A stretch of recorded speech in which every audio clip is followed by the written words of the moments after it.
빅토르 위고, 그래서 행복은 어디에 있나요?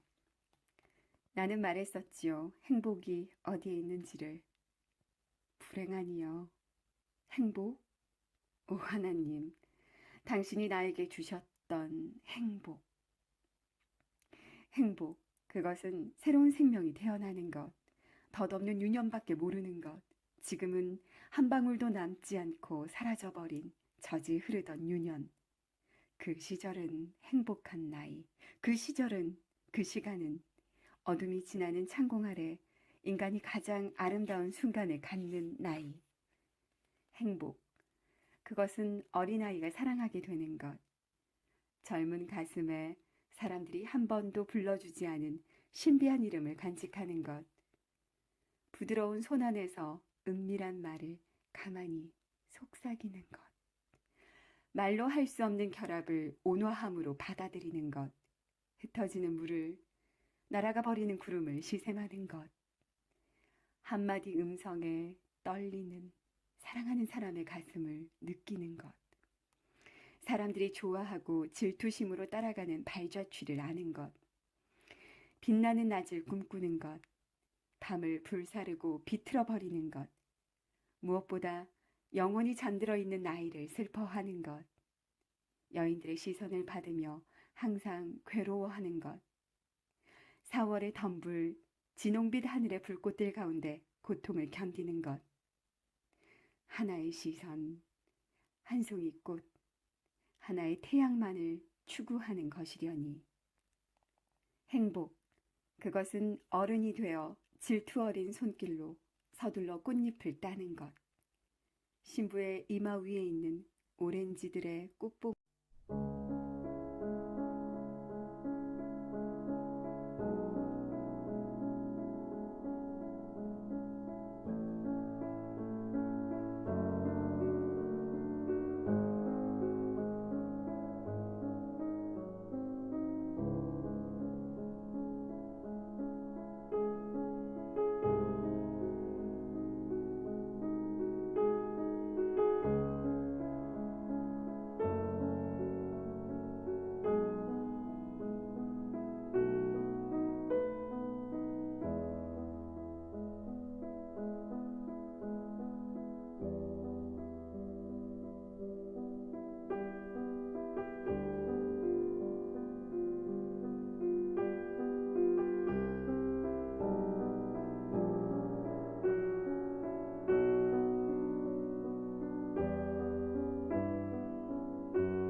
안녕하세요. 문학출조입니다.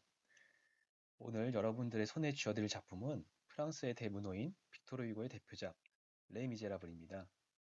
이 작품은 지난 2012년에 동명의 영화로 국내에 개봉되어 당시에 선풍적인 인기를 끌었었는데요. 저도 그 영화로 레 미제라블이라는 작품을 처음으로 접했습니다. 보신 분들은 아시겠지만 배우들의 연기와 수준 있는 노래가 잘 어우러져서 관객들에게 깊은 감동을 주기에 충분한 작품이었습니다. 아마도 많은 분들이 영화를 본 후에 원작 소설을 읽어보고 싶으셨을 거라고 생각하는데요. 레미제라블 원작 소설은 상당히 길기 때문에 완독하신 분들이 많지는 않을 것 같습니다. 그래서 오늘 제가 이 작품을 주어서 손에 쥐어드리도록 하겠습니다. 1802년에 프랑스 부장송에서 태어난 빅토르 위고는요, 저명한 작가이기도 하면서 또한 정치가이기도 합니다. 정치에 관심이 많은 작가였기 때문에 그의 작품들 곳곳에서 당시 프랑스의 정치상이 잘 반영되어 있는 편입니다. 1800년대 초까지만 해도 프랑스는 공화제를 지지하는 공화파와 왕정을 지지하는 왕당파로 갈라져 혁명과 왕정복과가 반복되는 극심한 혼란기의 한복판에 있었습니다. 그의 작품 중 상당수가 이러한 시대상을 반영하고 있는데 공화파에 가까운 빅토르 유고임에도 정파와의 관계없는 인간에 대한 따뜻한 시선이 잘 드러나고 있습니다. 빅토르 유고의 수많은 작품 중에서도 손꼽히는 대작인 레 미제라블은 1832년 파리의 6월 혁명을 주된 역사적 배경으로 하고 있습니다. 상당히 긴 분량에 걸맞게 많은 사람들이 등장하고 있고요. 각각의 인물에 대한 작가의 따뜻한 시선이 나타나 있는 동시에 당시 시대상에 대한 작가의 냉철한 통찰력도 돋보입니다. 입체적이고 개성있게 창조된 등장인물들이 엮어가는 줄거리 역시 많은 생각을 하게 만드는데 이것이 150년이 넘는 시간 동안 이 작품이 뮤지컬로, 영화로 다양한 형태로 재해석되는 이유가 아닌가 싶습니다. 그럼 이 작품의 등장인물들을 소개하겠습니다. 이 작품의 주인공이라고 할 수 있는 장발장입니다. 장발장은 과거의 누나 그리고 7명의 조카와 함께 살았었는데 작품 속에서 그는 가족들과 단절된 채 외롭게 살아갑니다. 가석방을 받은 한낱 죄수에 불과했던 장발장을 받아주고 그가 새로운 인생을 살게 만들어준 사람이 리뉴의 주교 미리엘입니다.